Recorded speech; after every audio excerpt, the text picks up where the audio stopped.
Welcome to Crossroads Career Network and our monthly seminar. On a volunteer basis, my name is Tom Jacobson, and on a volunteer basis, I lead the Crossroads out of Woodbury Lutheran Church. And we want to welcome you tonight to our Crossroads Career Seminar. As always, we appreciate you attending and taking time out of your busy nights to spend it with us and learn a little bit more about what's available through Crossroads and what's some of the current topics that we have available and our wonderful speakers that join us here, all for free at Crossroads. So thank you for joining us tonight. We sure do welcome you, and we want to let you know that we're here to help and support in whatever way we can your transition, your job search, whatever you need out there to help you do a better job of finding what you want to do in your life and your career. Tonight, we'll have, I'll give you the quick agenda of what's going to transpire. I'm doing this quick welcome to Crossroads and do a brief introduction of what we do. And then I will, we'll have our usual career transition testimonial, Crossroads in your career. And tonight, you won't have any transition between the welcome and that, because I'll be doing that also. And then our feature speaker tonight is John Arms and the future of fractional. And we're all looking forward to that. Yeah, it's going to be a very entertaining night. John's going to help us with what the future holds, especially in the fractional area. And he is entertaining, so look forward to that. Again, welcome and thank you for being here. Hope we offer you opportunities that really help you grow and help you with your job search tonight. So I'm going to offer you quickly, Crossroads is a spiritual organization, and I'm going to start with some wisdom from the Bible.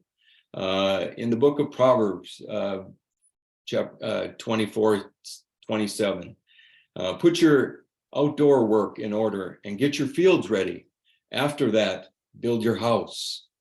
So get ready. So you want to get right spiritually, fill yourself with gratitude and serve others, and it will impact your life greatly. Fill yourself with hope and go forward and find what you are passionate about in life and just serve others as you can. In job search, that's very important. I mean, having the right frame of mind, the right energy, the right positive outlook on things can really make a big difference. So getting your fields right, getting your mind right, getting yourself right on a day-to-day basis can be very important. And take the Word of God into account there and help yourself to be ready for the challenges of the day by being just in the right frame of mind, in the right place, in the right area where you need to be. So let me start with a quick prayer here. Lord, thank you for bringing us together tonight to grow and to learn and to find our way in transition. Guide us where your plans will lead us. If we are new to transition, help us to speak to you through prayer and help us to find the path you're leading us down. Give us strength and inspiration so that we may go out and find the career opportunity we want. Help us to be energetic and be filled with hope and gratitude so that we may serve others. And in Jesus' name we pray. Amen. So, welcome again to Crossroads. And now I'm going to turn it over to myself for the career transition testimonial, which is a crossroads in my career. And I've had several transitions over the last 15 years. I'm not new to transition, and like many others, I've had several of them. And the first one that I want to talk about happened around when the Great Recession happened in 2008, or the kickoff of that. around 2008, I was in a industry that required credit, and the credit industry dried up.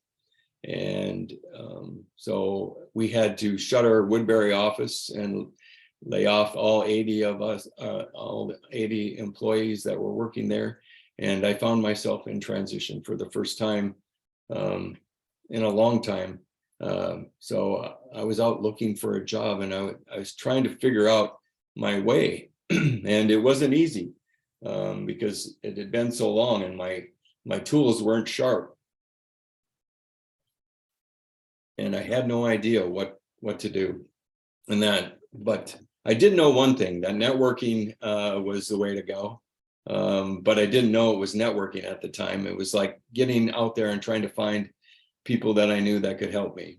And I did talk to several people, and I was able to find a job very quickly that time, which was very surprising, since it was the great recession, as it were, and that things were really bad economically, really bad when the stock market, companies were laying people off.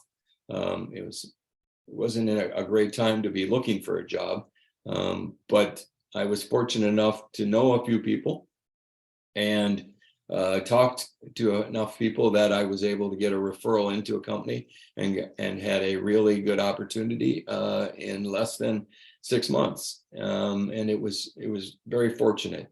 And I owe that all to the fact that I was willing to go out and talk to people I knew and had a good network.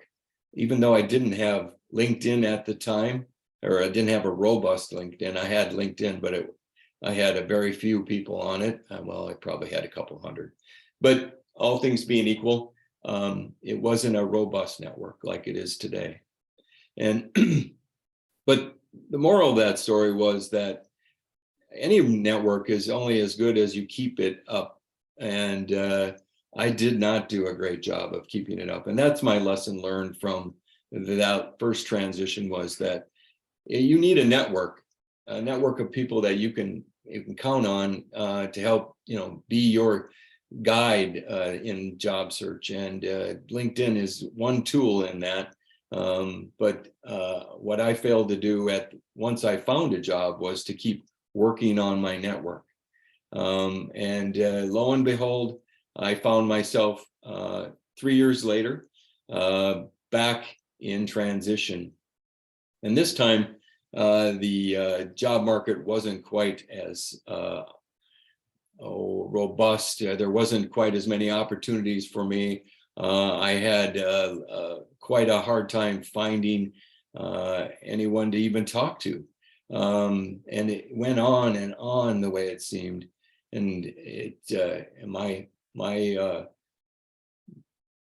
transition was compounded by the fact that I had there was illness in the family, and it required, it was my mother was going through cancer treatments at the time and all of that. And so the energy that I had for job search was much less than I had in the previous opportunity. And at the same time, I hadn't worked on my network, and the prospects were less. And so I plummeted it at that time, the way it seemed. I barely could find my way. And that's when I ran into a couple of different organizations in transition, one of which was Crossroads. Another one was Wooddale. And at the time, there was a transition group at Easter, a Lutheran church in.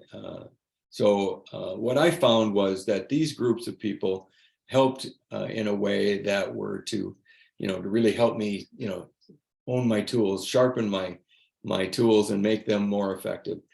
Give me the types of energies I needed, give me the type of spiritual help I needed, and lift me up, and gave me a network of people to start talking to.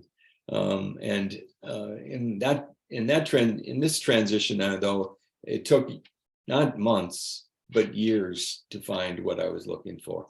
And during that time frame, I looked at different ways of reinventing myself, and went through that whole process of doing that soul searching to define the opportunity that was best suited for me. And I landed a couple of networking opportunities that took me down paths where I had never been before, like sales opportunities and other things.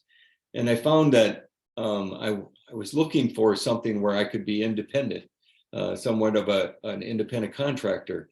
But what I ended up settling on in that second transition was a financial advisor, and that was an opportunity for me to be an independent contractor, basically, be out there working as an independent person, but still part of an organization that with support from that perspective, from a financial support.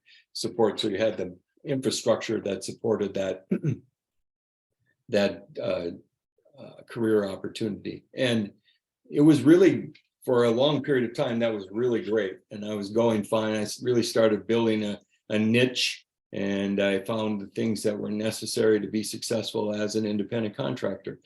But then it came up, you're always looking for new opportunities. You were always doing something, and I came up when at that time I was starting to be a part of the online seminars, or the seminars that we get, 8-week seminar we give here at Crossroads.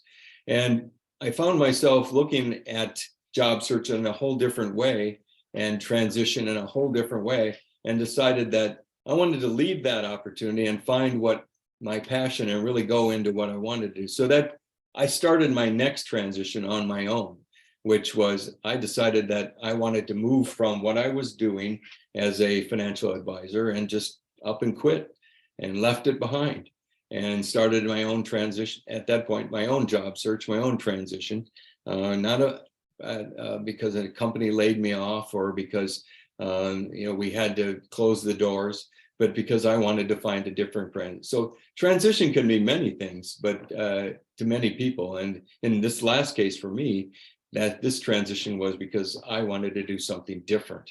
And lo and behold, I started networking in a way I had never networked before. They always say that 80% of the jobs are found through networking. Well, most of my job opportunities have come through networking. They haven't been generally somebody called me up and said, "Hey, would you come work for us?"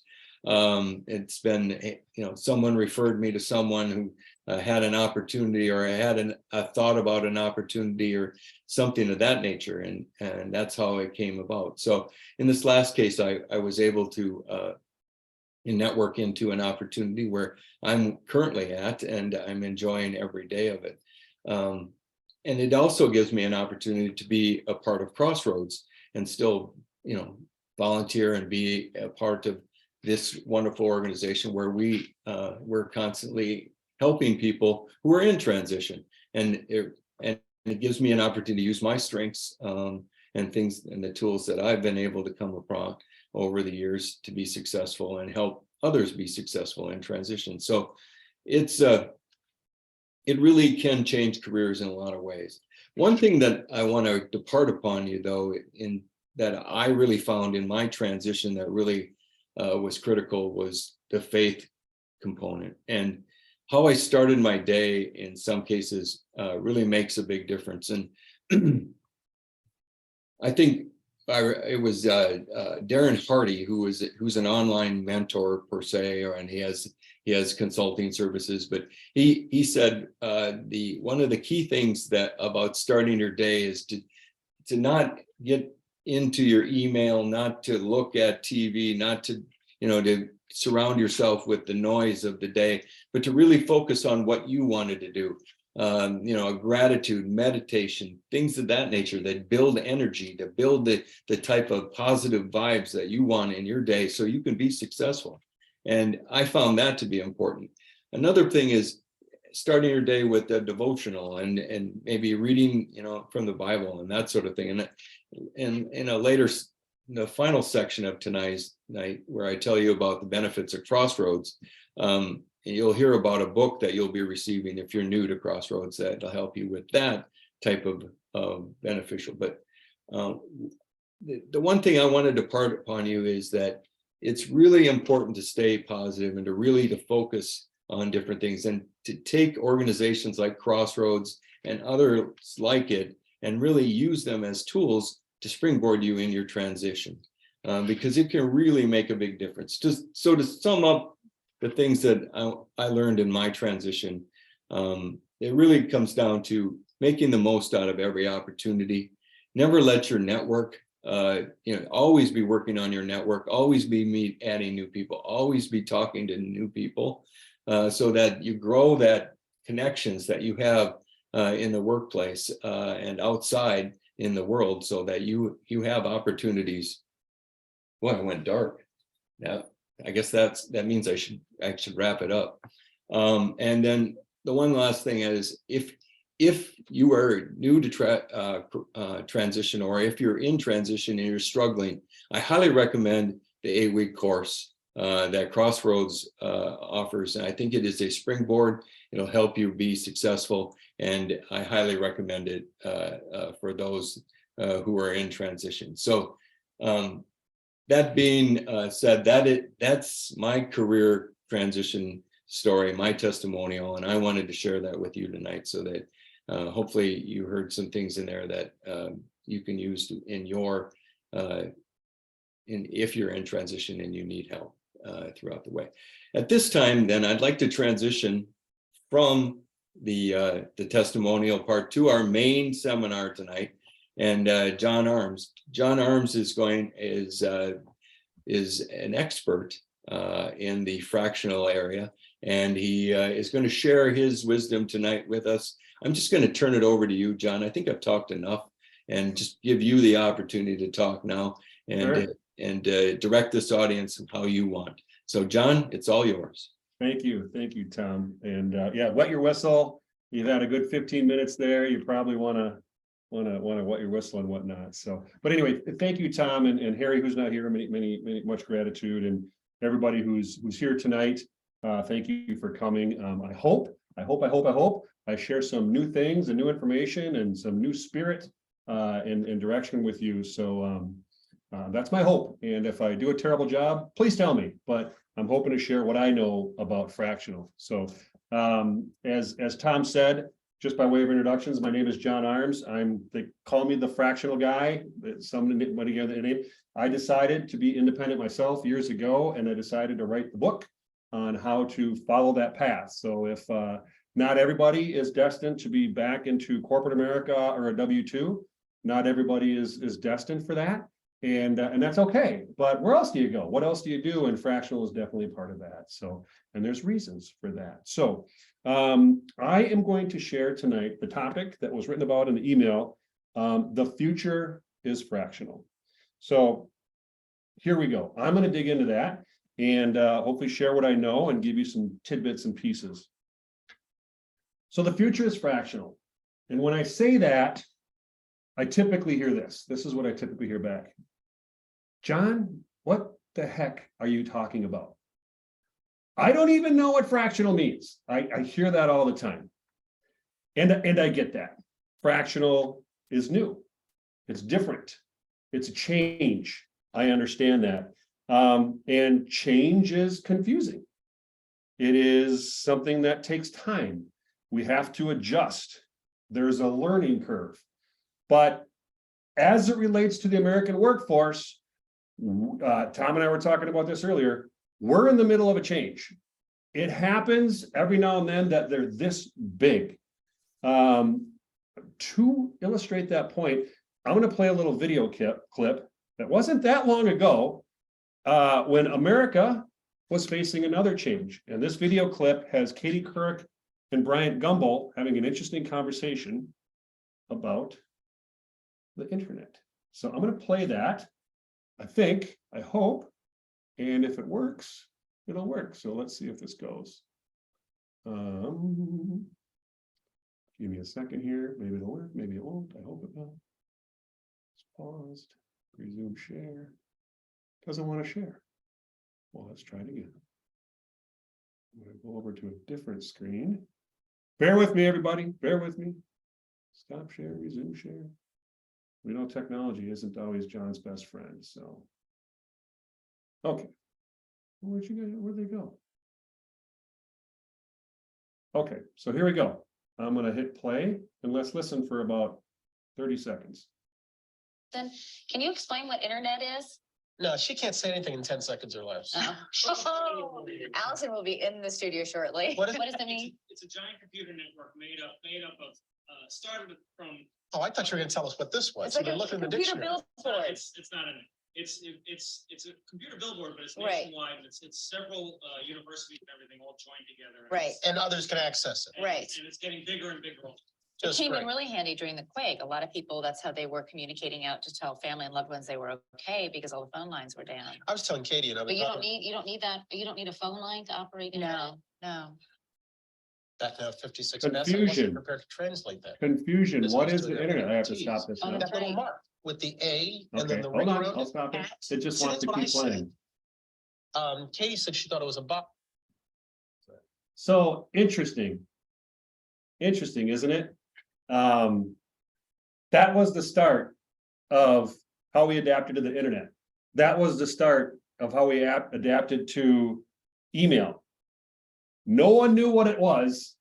No one understood it except for the nerds. And I was not I wish I was a nerd, I wasn't. And look at us now. So change happens to us, and fractional is part of that change.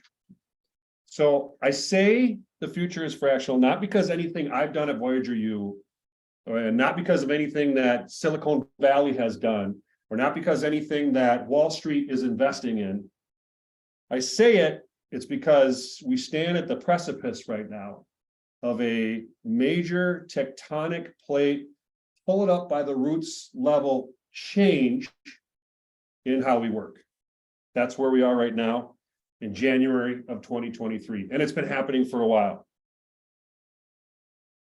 I want to be clear about this. It is a change in how we choose to work. Not how people, corporate America, Wall Street dictates that we must work, because we know that didn't work, but how we choose to work. In droves, people are choosing fractional as that path. And when I say people, there's two sides to that. There's amazing talent in people like everybody watching today. And there's businesses hiring in droves fractional talent. And we're going to get into all the reasons why. So that's where we are. That's part of the reason the future is fractional. Later on, I'll take questions about that. Okay, so how do we break this down? All right. Just like David Letterman, I'm not as entertaining or as good as David Letterman, but just like David Letterman, I like top 5 and top 10 lists. So I'm going to share John's top 5 reasons the future is fractional. And we're going to get into it. So reason number 1, you can prioritize these in whatever order you want. But reason number 1, the future is fractional, is because we've had enough. Not all of us, but some of us. We are so done with the way the status quo of work was. And if you need any evidence of that, just look at the Great Resignation and quiet quitting and now quiet hiring and this moment we're in right now. We're just done with the way the things are. Toxic workplaces, we're done. Fear of being laid off. No more room to go up, maybe being disrespected, disregarded at work. A 2% raise standard in an 8% inflation economy, status quo. Working from 7 to 6, and then again, after the kids go to bed. We're done as a society. Many people are saying that's not for me. Perhaps worst of all is all the spoils of all that effort in the last 10 years have migrated to the top with not much trickling down. It's no surprise we're quiet quitting and great resignating and just are generally, I read a statistic today from a Gartner report of 3,000 professionals. 75% said they're looking for career opportunity outside of where they work because they don't believe it's going to happen there. or they don't believe the culture is right for them there, or they don't believe they're respected there. Those are very, very big numbers. There are major flaws in the status quo of the American workplace, and that's one of 5 reasons that the future is fractional, because many of those flaws don't exist or are present or even a factor in the fractional world. So that's number 1. Reason number 2, the future is fractional. This one's more practical. So for you CFOs out there, this might make more sense. But reason number 2, the future is fractional, is the math is much better. Fractional is cheaper. And if there's one thing you can always count on in America, is we will always choose the cheaper option. I give you Dollar Tree. I give you Costco. We love a deal. We love a bargain. It's the American way. The math of fractional is undeniable. When a company is short, a CIO, a COO, a CMO, a CTO, you get where I'm going here. When they're short there, and they can have one, a really, really good one, for $75,000 a year, versus paying somebody full-time $200,000 a year more with benefits, they're going to go the cheaper route. The CFOs are going to say, if we can fill that empty spot, if we can take care of that need with an awesome person for 75 grand, we are going to do that. That clearly is going to drive us into a more fractional workspace. The math is pretty undeniable. So the onus is off of them to pay you $200,000 a year plus bennies, and onto you in the fractional economy. It comes onto you to find and serve 3 or 4 clients, each more than happy to pay you $75,000 a year each to be a fractional professional in their business. They're happy to do it. It's a talent-starved economy right now. So for me, and people not like me, I'm not very good at math. That's about $300,000 a year you can make as a fractional. That's great. So the market pays you less, you earn more, everybody's happy. It's better math. Reason number 2, the future is fractional. It was like a sermon. I got my little note here. Reason number 3, the future is fractional. Reason number 3 is our priorities have changed.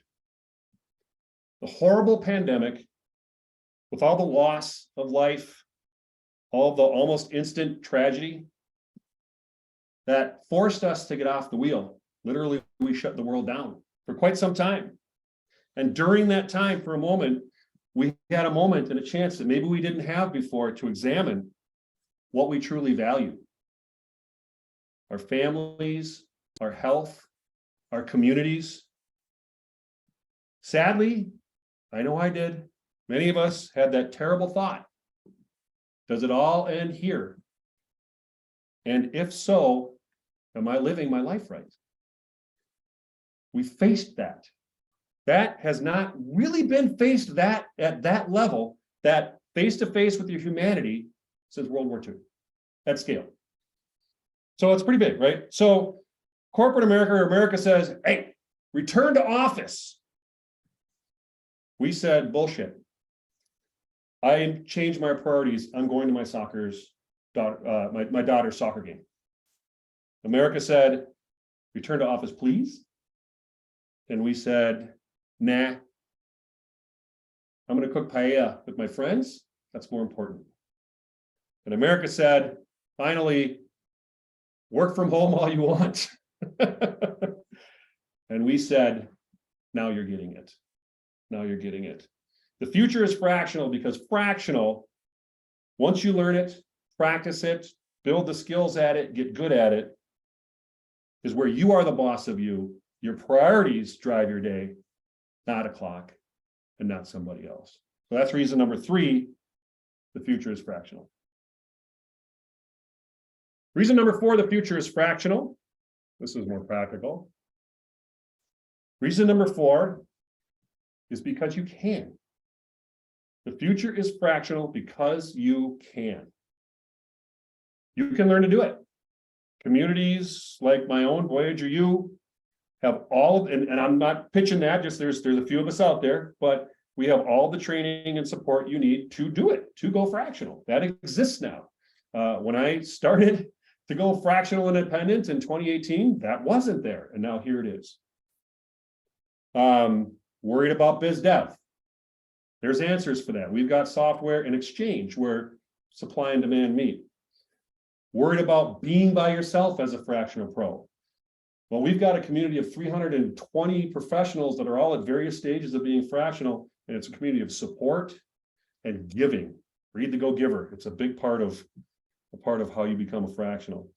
That exists. You learn to build other communities. This is one. You learn to network in a whole new way and build people around you. No, you're not going into an office necessarily where there's 400 people and that's your community.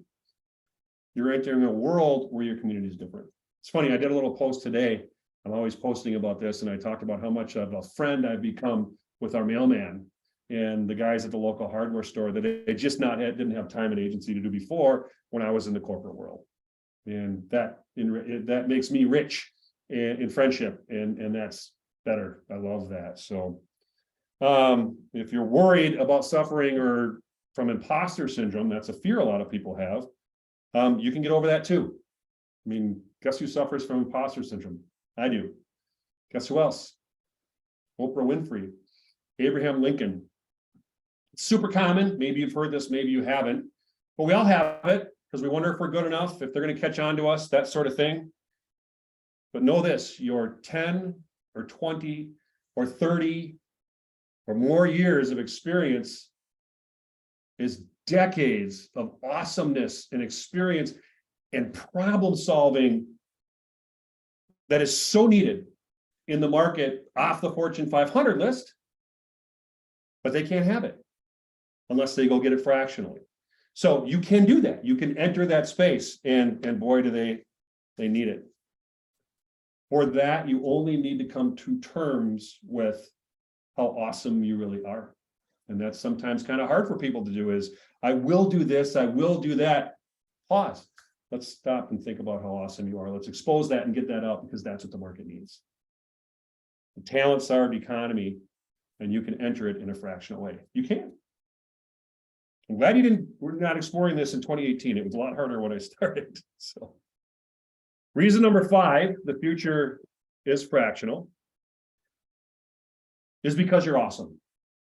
Everybody watching, listening, Tom, me, you're awesome.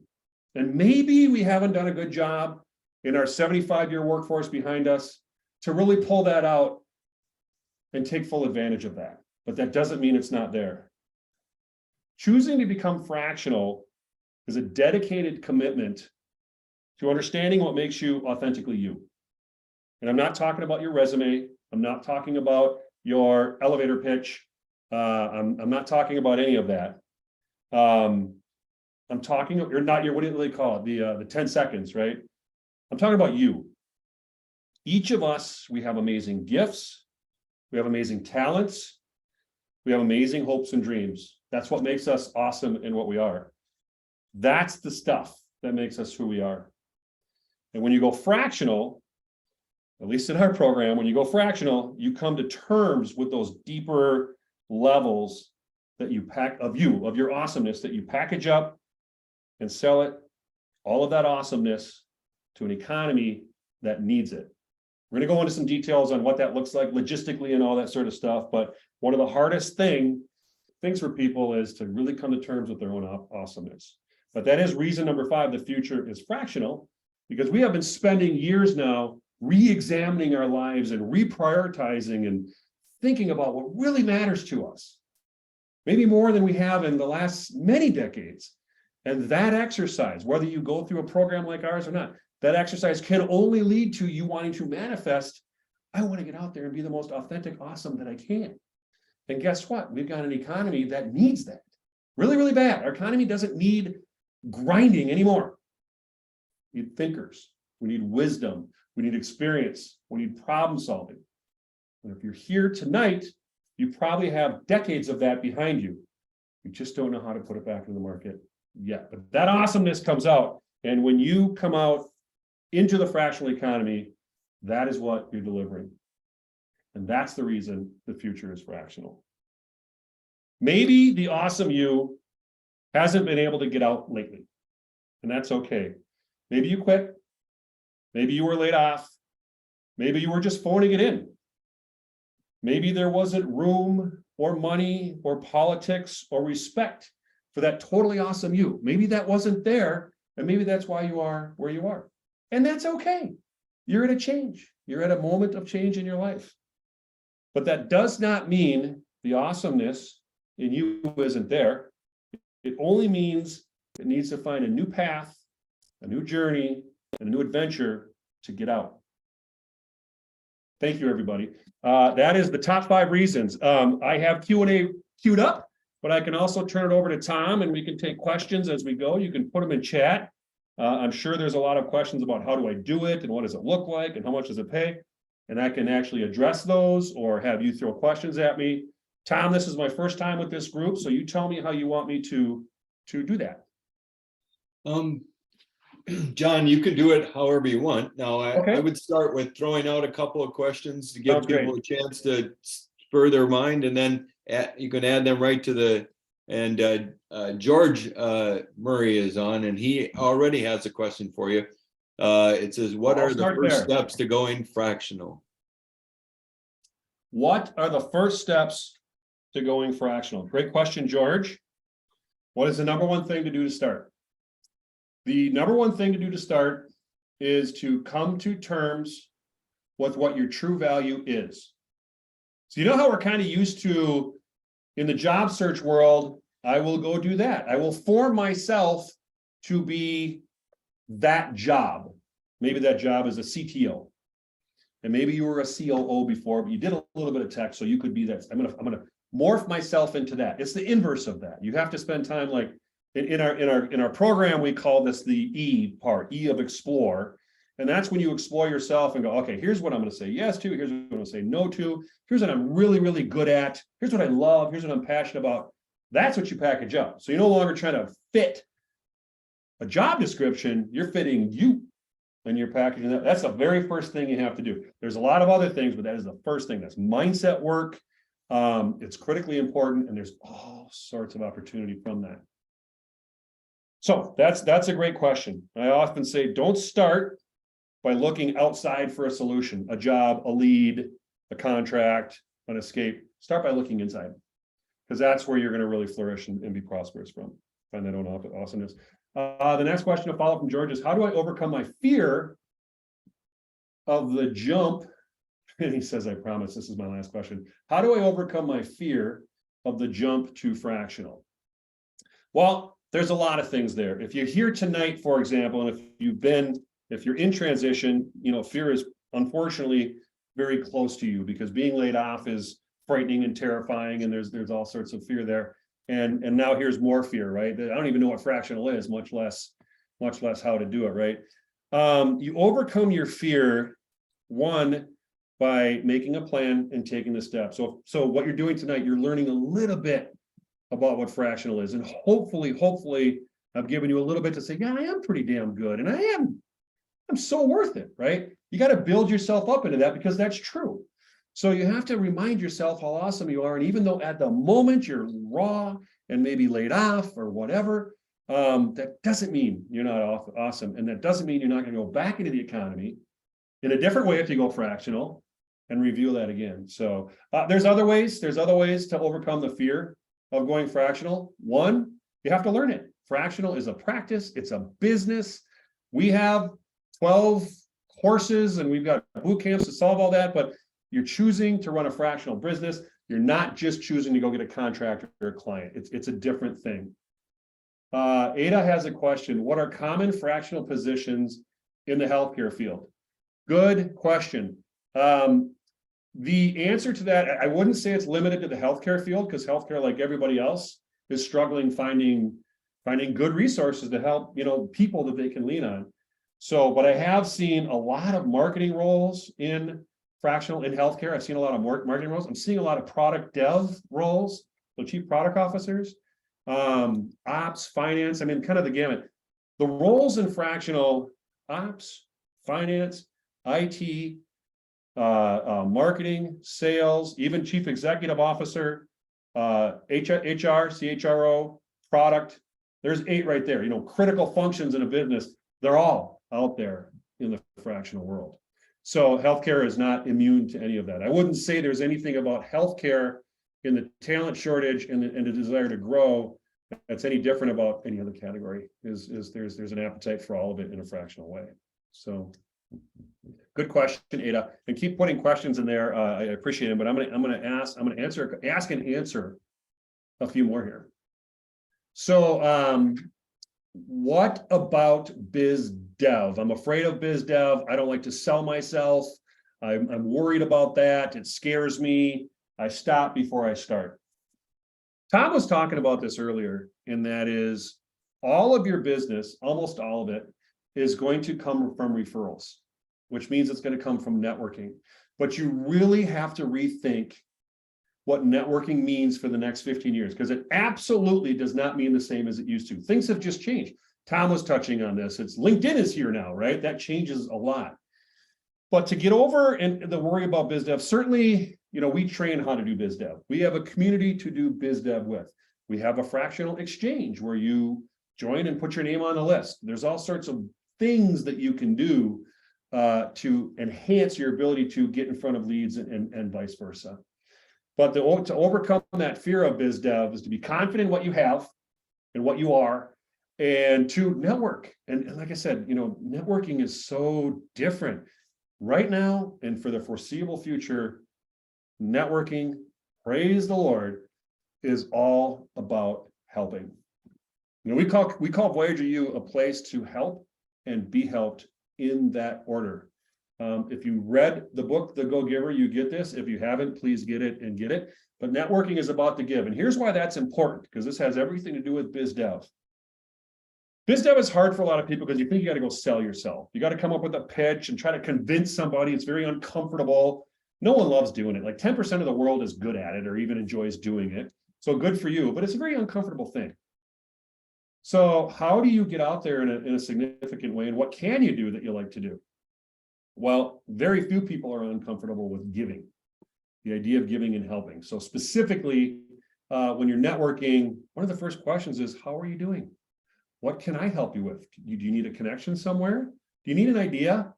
Tell me more about what you're struggling. That's all give. That's all give. And I don't think anybody I know would struggle with that, to go out and actively help people. Here's how that turns into biz dev.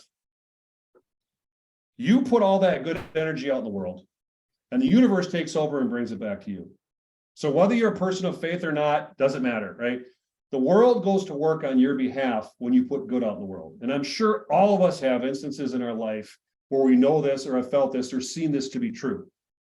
That is biz dev in fractional. And quite honestly, I think it's biz dev in the world at large and what we're changing. I think the idea of going out and trying to extract and sell and take is done for. I think the idea of giving and helping as a means to getting help back by the universe or specifically by others is how biz dev is taken on and solved. So that is a big question. Another question I get a lot is what's the difference between fractional and contract and freelance? So here we go. Contract and freelance are in their own bucket. Freelance, let's just use an example. I need a new website, or a company needs, we're going to freelance that because we don't have a website builder in-house, right? That's an example. It's got a beginning, a middle, and an end, and it's a freelance project. Contract, kind of the same thing. We need a big study. We're going to launch a new product. We got a moment here in time that there's going to begin and middle and an end on things. And if for those of you who come out of large corporations, you've seen this, you've done it, Accenture, there's businesses that live off of that, right? But it's different in fractional, because fractional serves under the Fortune 2000 market. So these are still $250 million companies, but they're just not up there yet. And they don't look at that use of outside talent the same way. They're looking for gears.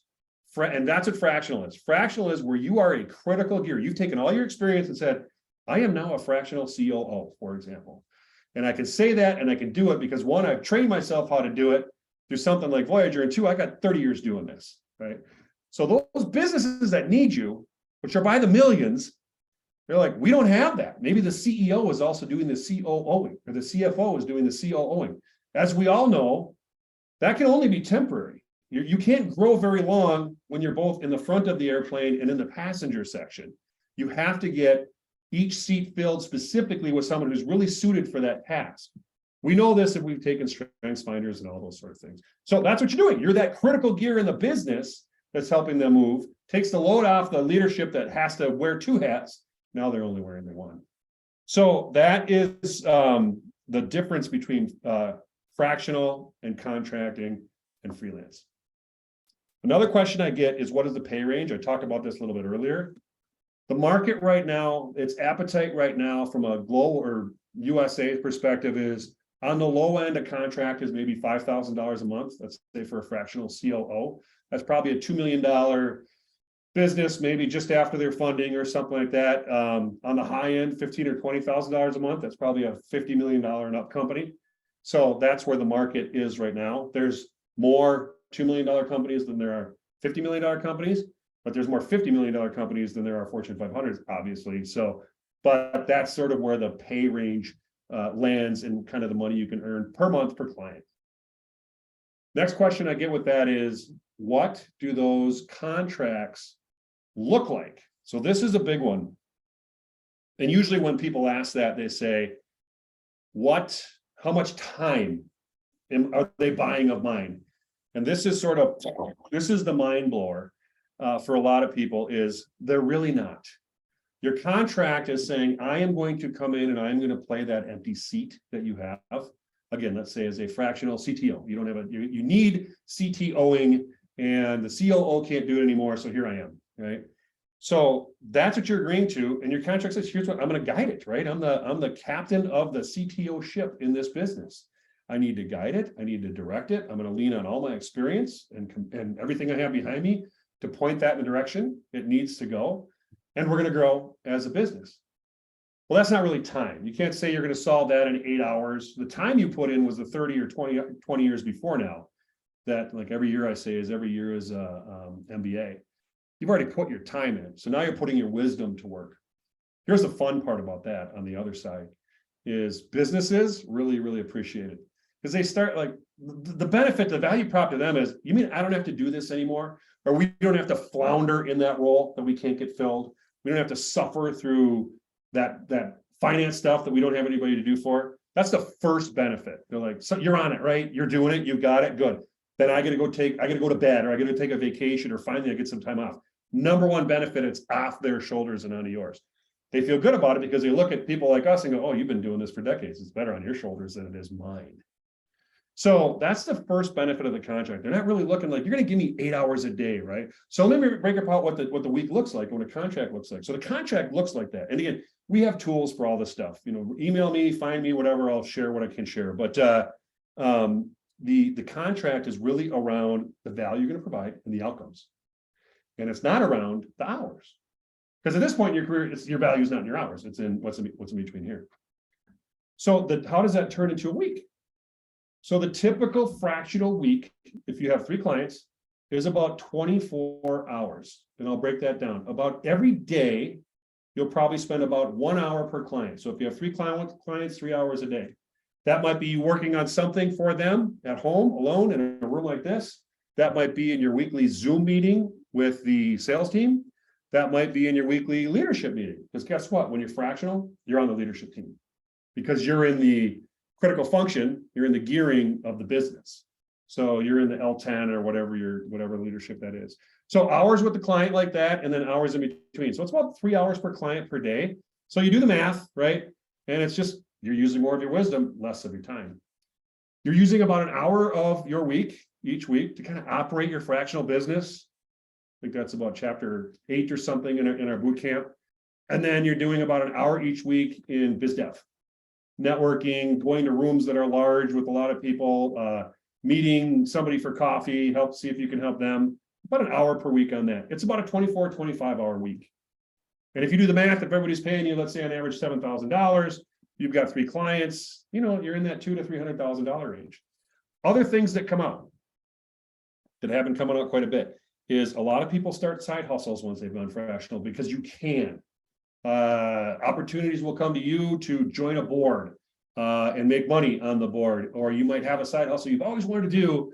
You never had time to do it, and now you do. So all the revenue streams sort of appear along the way.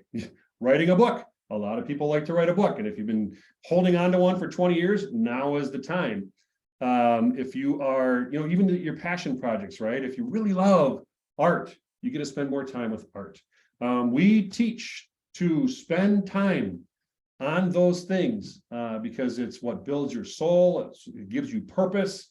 You get excited, and when you're that kind of person, when you are engaged with your clients, it shows. It totally shows. So have time for those other things that are not work that's really important to you, and build them into your work days. And it can just be family. That's fine. It can be cooking, but build those separations from work type work and embracing into writing a book or a side hustle or even hobbies. Really, really important in the fractional space. So that's a little bit of what the contracts look like, how much money you make, and how the week breaks down. Okay, last question I have for myself is, what is the number one thing you should do to start? So I say right now, where you are, is just learn. Learn what fractional is. It's been going like this, and stay in learning mode. And that means networking and talk to others that do it. Jump into a community that talks about it. Voyager's one. Understand the difference of being an independent, truly independent, which is kind of the Voyager recipe of fractional, or going onto a bench, which will place you somewhere, but they're going to take half the money, and there's just dynamics around that. So those are some of the common questions I get on how to do it, and what are some of the kind of top things that people face. There's dozens more. And Tom, you mentioned you might have a few, so I'm going to pause right now and see if you have a couple questions for me as well. But I do think you have to come off of mute. Yeah, I do have to come off mute, don't I? So one thing so you talk about Voyager and other organizations. Where do you find these organizations, and what type of resources should we be looking for if we're thinking about going fractional? So I'm one, Voyager is one. I think you hit it on the head. LinkedIn has become more than a job search networking thing. Those of us who care about helping people like you go independent, we're on LinkedIn. We have large followings. We have communities. A Google search or a search in LinkedIn for fractional community, or even a name like Voyager, that's going to pop up resources for you. Quite honestly, there's less. Sorry, that's for some reason my little Alexa heard me talk and decided I was talking to it. There's less training entities like us out there. There's more placing entities, and by that I mean we're going to teach you to fish. That's it. And we're going to enable you to be a fractional. Our dedication, our commitment is for the person who's like, I'm done with corporate. I want to be independent. That means fractional. Let's go. So we enable that. That's our focus. There are placers. There are people that you can get on their bench, and they're going to go have clients, and they will place you into those clients. They call it fractional. It breaks pretty quickly because it's not really fractional, because they're in the money.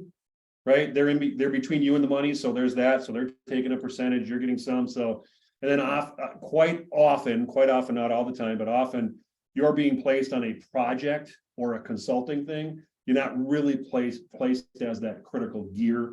But everybody's different. Every answer to this, and they're all wonderful. They're just different business models. So that's a good question, Tom. Hopefully I answered it. Yeah. So I did have I got a couple of these standard questions. So like, what are some of the common reasons people are successful as fractional resources? You ready?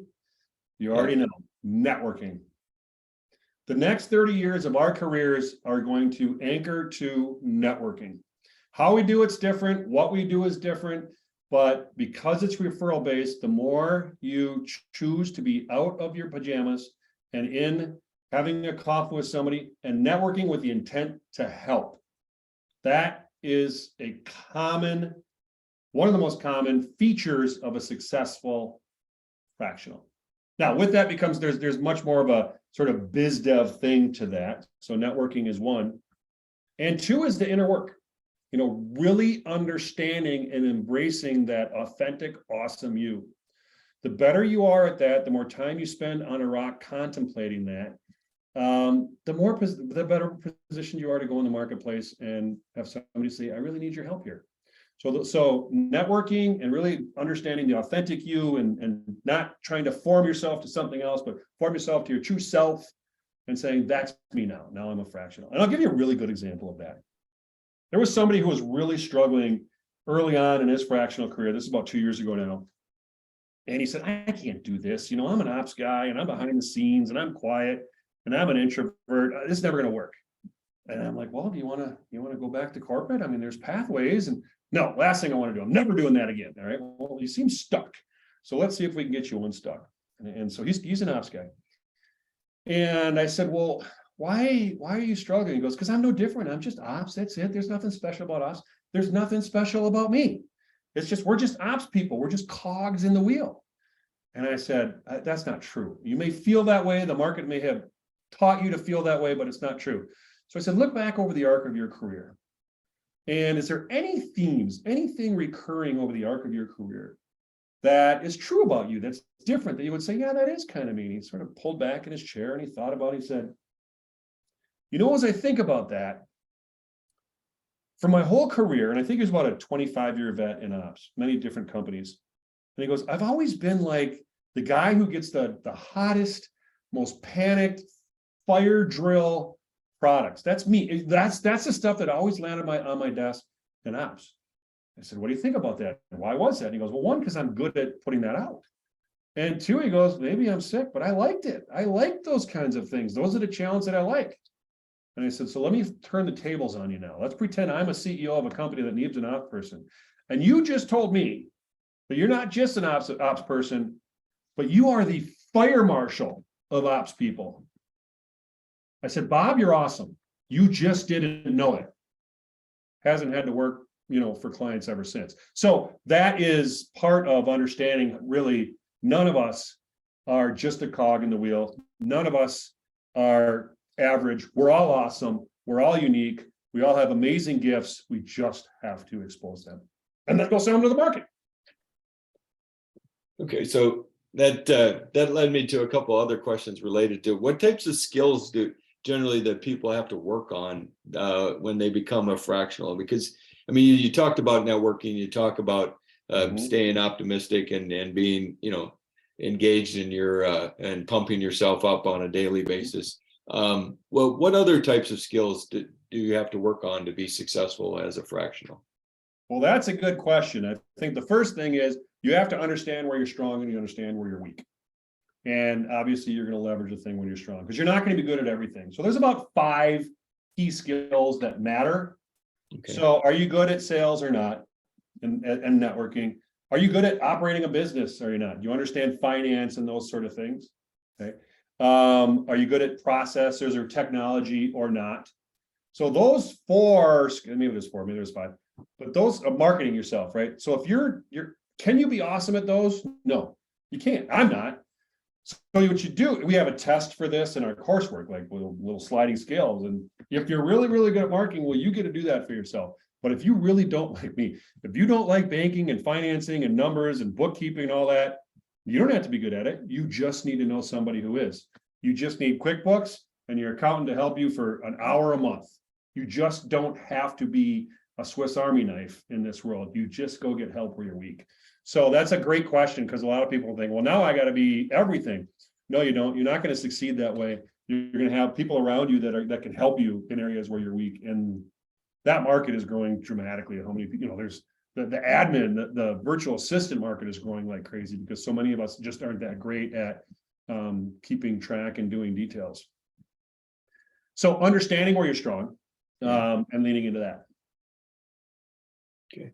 So what would be you would think would be your average? I mean, I'm just throwing this one out there because you spurred a question. How long What's the average time frame for someone to ramp up in fractional, really? So if you let's say you immerse, right? Like I'm doing this, and you come to Voyager and you do the boot camp, and like I'm in, right? About 3 months later, you'll probably have your first client. About 3 months later, and they're probably going to be, well, they will be somebody in your network or somebody you've worked with in the past. It might even be your past employer. So that is to that one, and then kind of depending on what you put into it, and that's basically it. What you put into it, you get that second and third client. You know, after a year, you are 9 months, you should be fully booked. Amy has a question. Healthcare and retirement. I already love this one. Does a place like Voyager you spelled it pretty close, EUR, we use the Canadian thing, guide people as what to do about health insurance and retirement? Thank you, Amy, you're welcome. Yes, we do. We don't have a product for there, but we have 3 different entities that we have relationships with where we point you. And one is Northwestern Mutual here in Minnesota. Another is a company called Catch out of Boston. And they call themselves Benefits for People Without Benefits. And then there's another one is called Freelancers Union, and they have healthcare. Retirement is interesting. There's a whole class we have on retirement. So yes, there's an emerging group of financial advisors who are like, yeah, okay, you're not gonna, you're not matching a 401k now, but you're making a couple $100,000 here. Let's scoot that away. So I don't know, Tom, maybe you can help me with this, but what do they call them? It's IRA. What is it? An IRA. An IRA, and then there's a kind of a different kind of 401k. They just call it a 401k, but self-driven or whatever. It's like an indie. But Yeah. So you're putting money there. So it's those normal disciplines, right? I like Catch because it's just like I have an account and I get paid for my clients, and then some of it sweeps into a tax account and some of it sweeps into a retirement account, and I don't have to think about it anymore. So very simple. Here's the other thing. It's a great question, because what are you going to bank on in your later years, right? So what you save, obviously, and what you invest. Fractional provides opportunities in a new way that weren't there before.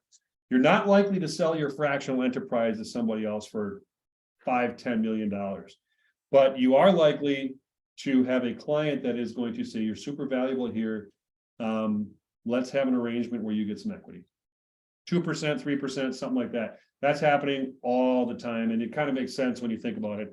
If I'm a early invested startup, I need all the help I can get, and I don't have the cash to do it. So I can trade equity.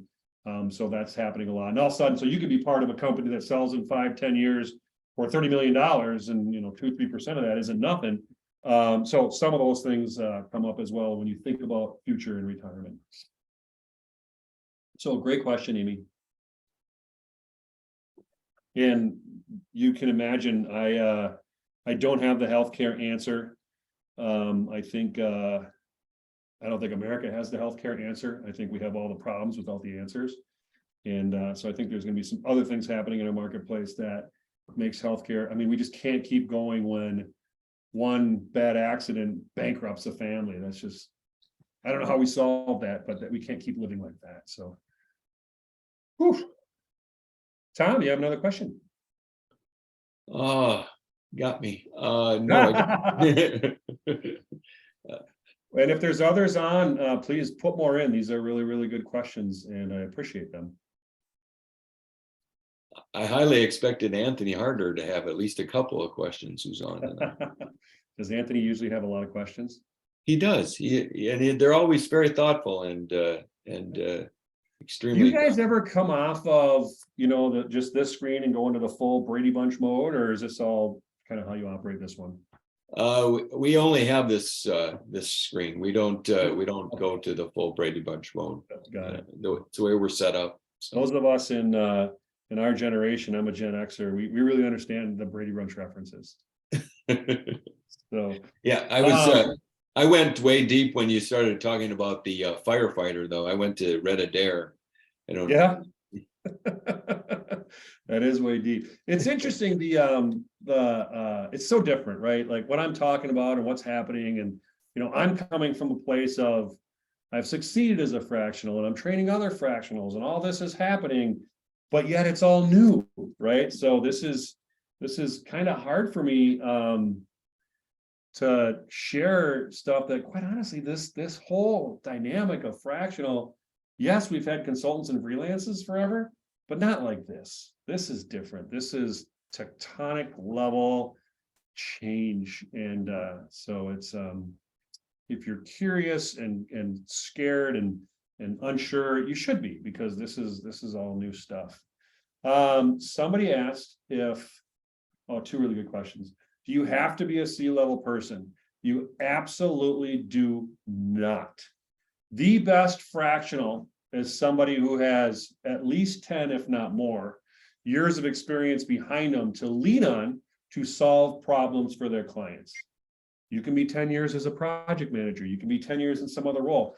It's more the experience and wisdom that you've built up over time. So fractional, I mean, honestly, it works really well when you're 40 years and older. The older you get, the better you are. So it works for, we often say, this is a great answer to ageism. The market seems to think the older you get, the less value you have, and they have that absolutely wrong and in reverse. So no, you absolutely do not have to have a C-level role. You just need to have had a good amount of experience behind you. Quite honestly,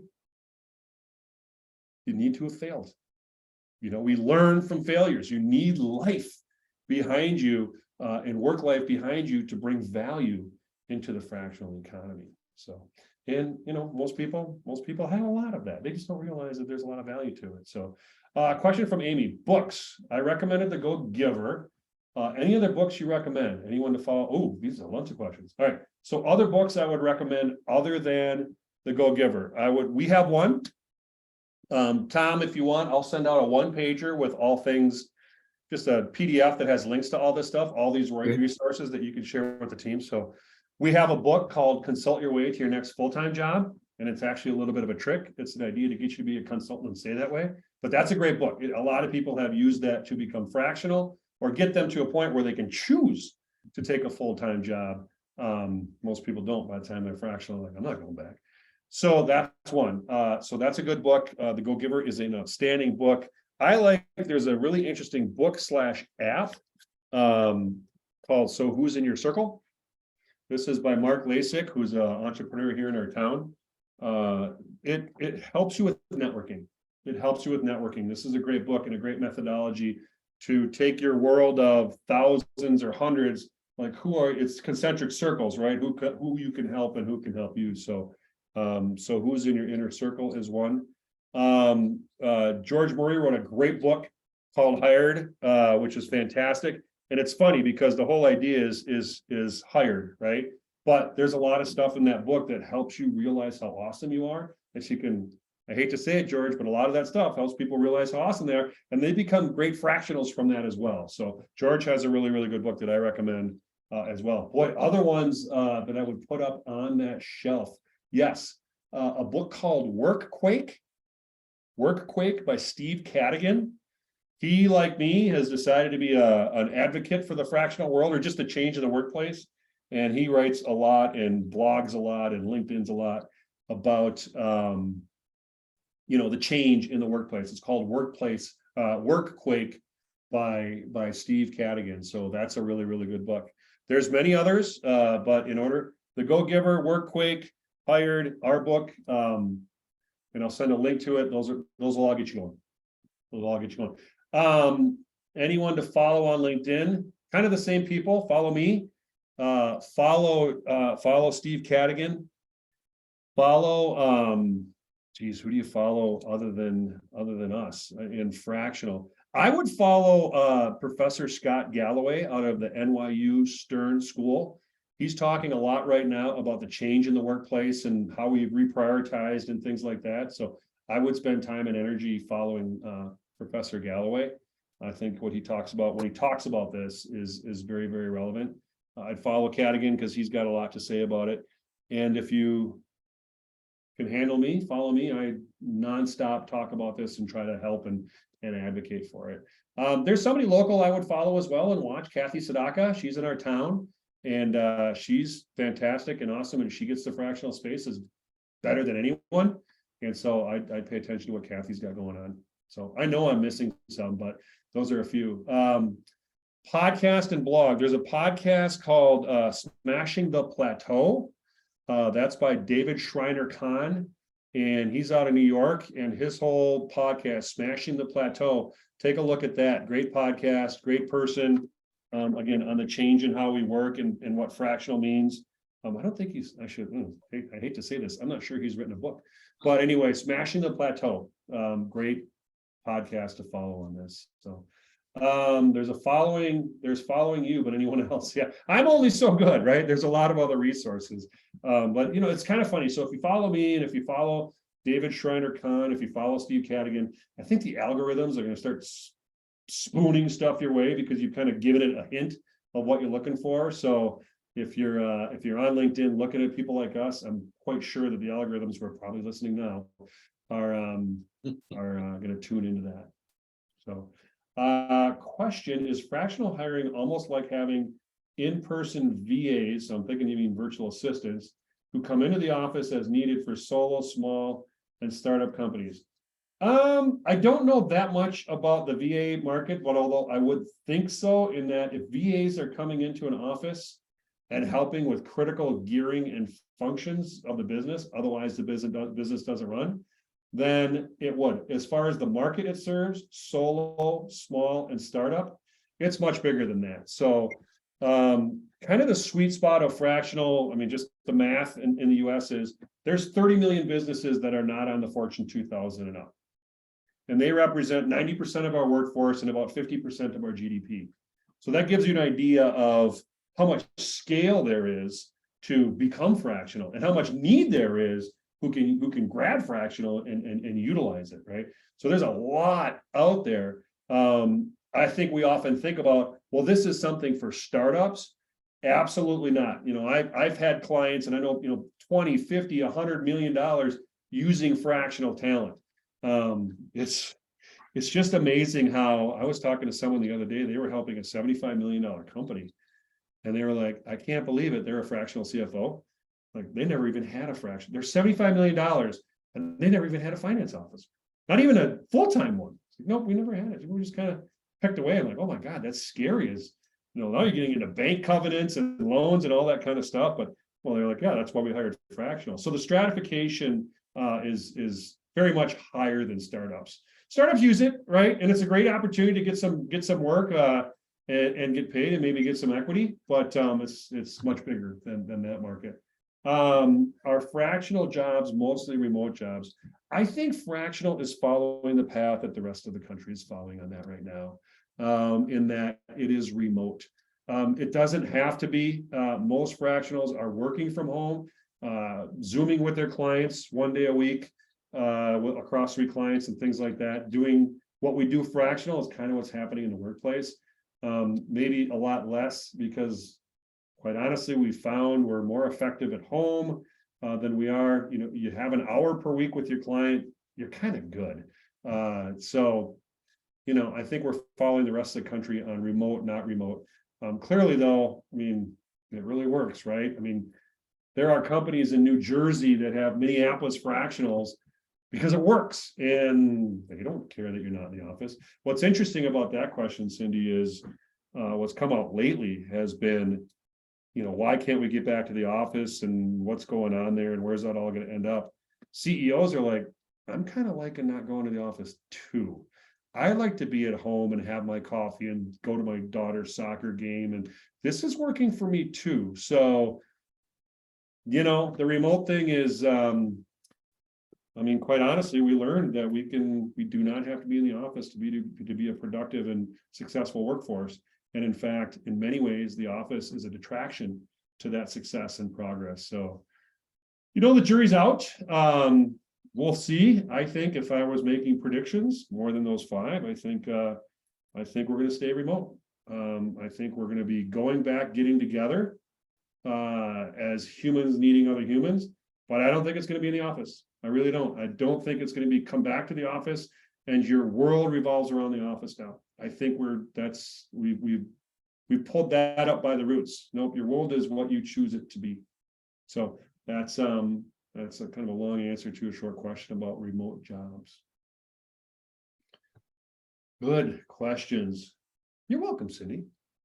You can always, I'm sure you have a lot of questions, fears, all that stuff. You can find me on LinkedIn and make a connection, or Tom can share my information, but I'm always happy to spend a half hour with anybody and just share more of what I know. If you want to come into the community, fine, do it. Learn more, meet people.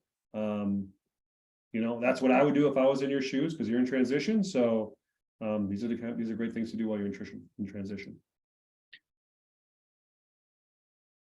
So anything to wrap up, John, that you want to? Yeah, for sure. So in closing, thank you, of course. Thank you for your time. I hope this was insightful. I think the wrap up I would give, and I know I've said this many times tonight, is you are far more awesome than you might think you are at this moment right now in transition, but it's only temporary. And your next chapter can be amazing and self-determined, and you don't have to go back to corporate America if you don't want to. You can if you want to, you don't have to. And just know that maybe right now you don't feel that way, but it doesn't mean that's not there. So that's my wrap up. John, I did have one more question before I let you go. So do you see a lot of people in the fractional area that, let's say, hit that magical retirement age and just say, yeah, I kind of want to do fractional because I can do it at my pace and I can do it whenever I want to, type of thing, and I can turn it on and off? Is that something that I'm dreaming because I'm thinking that's an encore career for me here? No, a lot of people do look at it as their encore career. A lot of people come out of retirement to do fractional because they're, I can only golf so much. My brain has to stay active. I realize I have a lot to offer. The market needs that. So they're happy to kind of jump in maybe with one or two customers. I know several people do that. It's like, you know what? I'm just not gonna retire. I don't want to golf all the time. I can do fractional from a beach in Florida. Great, I'll do it. Yeah, a lot of people do that. There's a lot of people who are, in their 50s who are like, I'm not waiting to slow down until I'm retired. I'm gonna do this fractional thing where I'm in control and I can work at a more sane pace for me, make good money, but I just don't have to be plugged into, the insanity. So a lot of people do it long before retirement for that reason. Perfect. Well, John, it was our pleasure having you here tonight. Well, thank you. You did depart a lot of great wisdom, and I'm sure everyone that attended really did get full value out of hearing you talk tonight, because it was very, very informative. I appreciate it very much, and I'm sure everyone else did too. So, well, thank you. I'm glad, and thank you for having me. And I'm always happy to come back and help anybody who needs help. Well, terrific. Thank you, and have a great evening. So, thank you very much. I think this is where I sign up. I get the shepherd's hook, right? Yeah, you do. Yeah. All right. Thank you, everybody. Have a good night. Talk to you soon. See you, Tom. Yeah, just to let you know, John's presentation will be on our YouTube channel, so you can rewatch it, pick up anything you didn't get, any questions he answered you didn't write down the answer to, but you wanted to. You can watch it again. So there you go. I'm gonna share my screen now, which is the slide presentation for what Crossroads. Oops, I guess I didn't share it correctly. You were sharing the screen. Well, it says I'm sharing it, so I guess I will turn it on. Okay, so, and I'm at the end. Isn't that great? Well, you get to see all these slides in backwards. My technology hat isn't on tonight.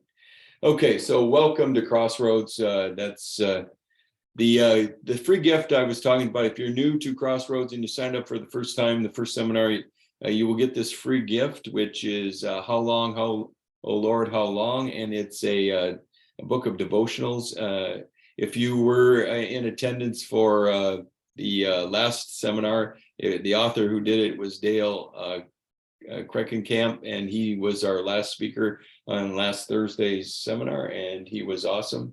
And this book is awesome. You'll find it very helpful if you're in transition, and it's part of a great routine to start your day. So looking at what Crossroads offers, one of the best resources for doing that is to go out to our website, mncrossroads.com, and just do a thorough deep dive into every one of the headers. And you'll find information from assessments to when seminars are meeting, when the 8-week classes are meeting, when what additional help is available. All those things you will find as part of the Crossroads experience. So go to our website and search it out. You will find the resources you're looking for, I'm sure. There are 3 groups that comprise Crossroads when we are meeting in person, and we're not meeting in person right now. But when we do, and we're looking at doing that in the near future, there are 3 sites. And the first site is the original Crossroads, which was at Grace Lutheran Church in Eden Prairie, the big church there. And hopefully soon we'll be getting back to both a webinar and a in-person version of this. So look forward to hearing about that when it does come around. But these are the 3 sites: in the Woodbury Lutheran Church in Woodbury, and that's on Valley Creek, right across from the old Target in Woodbury. And then our newest site, which before the pandemic was just getting underway, in Arden Hills at the North Heights Lutheran Church there. Those are the 3 sites, but currently we're doing everything via online seminars and online 8-week courses, and look forward to going back on site for certain things in the near future. So pay attention to our website and communications, and we'll keep you alerted to when we go do that. Weekly opportunities. One of the biggest things that we offer on a weekly basis is our networking group, Networking with Grace, which is led by the 2 Wes's, Wes Roper and Wes Tang. They do a great job of helping you with the idea of working or networking and trying to figure out where your leads are and all the opportunities that you have for networking. They will depart wisdom. They will help you with what you should be and who you should be networking with. So attend that meeting. It's every Thursday morning. It's online. You can sign up for it on our website. And it is by invitation, so you have to sign up for it on the website. But obviously, it is something that I highly recommend. It'll jumpstart your networking effort. It'll jumpstart your knowledge of networking if you're new to it, all those things. So Networking with Grace is a highly recommended way to start your networking and to start your Thursday off, and hopefully kick off a successful next week with several new networking meetings scheduled. One-on-one coaching. We have one-on-one coaches available to help you with whatever you might need help with in transition, interviewing,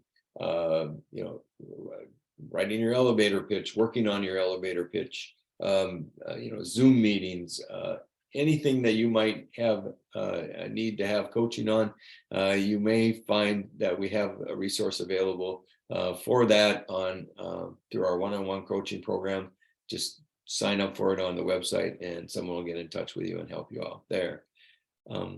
Many times the transitions that we have are highly can bring us down, or we could find that we could use a little extra help. We could use a little extra boost, as it were, in our week, and they could use a little support through prayer. We have a whole group of people that really enjoy praying for others and helping them through the power of prayer. So if you're in need of a little extra boost, a little extra, help through prayer, go on the website and sign up for this service that we have available. I highly recommend it if you're in need. one of the key things that we have on a weekly basis is our online classes. And we have a class every month. It's online. It's the 8-week course. And our small group classes are the bread and butter, the nuts and bolts, the foundation of what Crossroads is all about. And I highly recommend them. And I have some of my closest relationships I have, from a networking perspective and other perspectives that come through small group classes, and I highly recommend them. What they do in this 8-week course is they have each week has a special module, and it can the first one that kicks it off is an assessment about your attitude and how you're performing in your job transition or in your job search, and it goes from there to networking, successfully networking, what to network, how to network, how many what kind of companies should you be targeting for your job search. And then from that, how do you target networking partners to get to that target companies? Those are really essential skills that we go over in the small group classes. How to build a resume, a successful one. Is your resume in need of a few tweaks, or is it something that has to be totally rebuilt? The class can help you with that. Interviewing, what are some successful ways for preparing for interviewing? What questions should you be ready for? Do you have enough star stories? Do you know what a star story is? How do you know how to put one together? Small group classes can help you with that.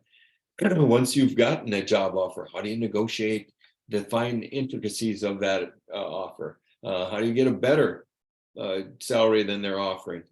Things of that nature. So negotiating and selecting, and knowing that you're selecting the right company, you're selecting the one that's the one for you.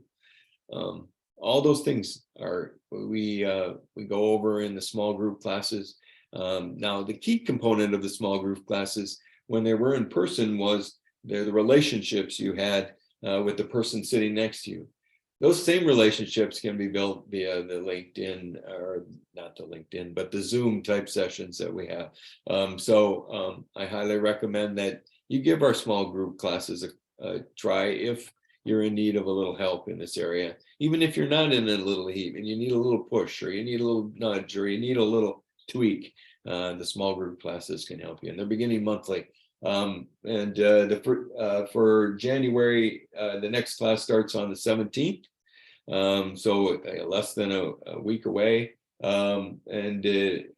It's in the morning from 10 to 11:30. In February, the next class would start on the 6th, and it's an evening class, and it's on a Monday, and it's 6 to 7:30. So those are the small group classes that are available. Other resources that are available through Crossroads, MN Crossroads, is our MN Crossroads Career Network through LinkedIn. And you would go to the search bar, type in MN Crossroads Career Network, and up would pop there our group, and you can ask to join, and it's an invite, and someone will accept that invite and allow you to join our group. What do you get when you join that group? Well, over 2,000 members are in there that have gone through job search, job transition, and they're posting on a consistent basis. There's job opportunities, there's other wisdom that's departed through there. It's one of those things, if you're looking for another group on LinkedIn, or you're looking for wisdom, or you're looking for postings, it might be the way to go. So I go to LinkedIn and type in MN Crossroads and join, and start enjoying the posts and the things that are available through our LinkedIn group. Like I alluded to when I was closing with John, we do have a YouTube channel, and all of our presentations are posted on there, including one by George Murray. If you're interested in that, there are other successful ones out there. I mean, I even have one out there. You can go out and look at what's available, search the ones that you want to watch again or haven't seen, and watch them in like slides, so you can pick and choose when you want, or you can watch them in their entirety. So our YouTube channel is available to you, and John's presentation will be posted probably as early as tomorrow, no later than Monday. So additional resources. One of the big benefits that we enjoy is the financial support we get from Thrivent, the organization, the financial organization here in the Twin Cities.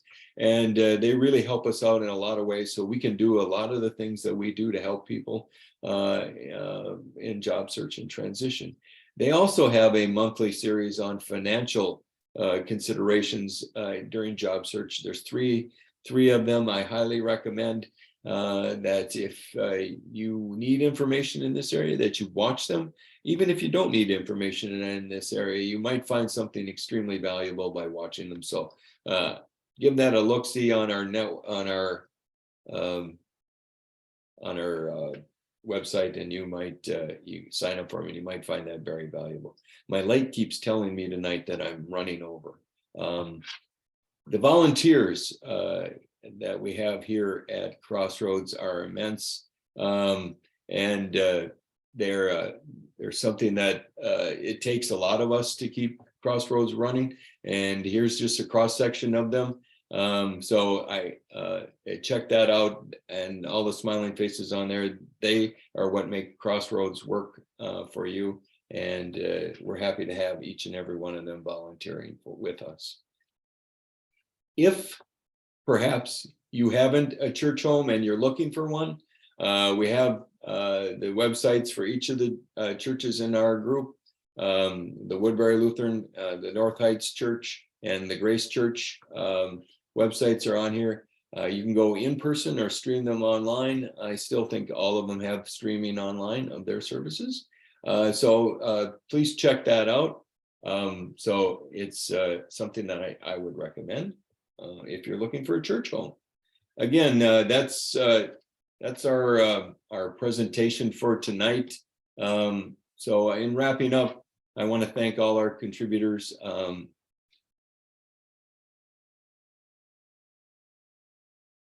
I stopped sharing there. It stopped finally. I didn't share my video though. There I am. Thank you for watching tonight. You'll receive an email tomorrow that'll tell you a little bit about the links and different things that are available with Crossroads.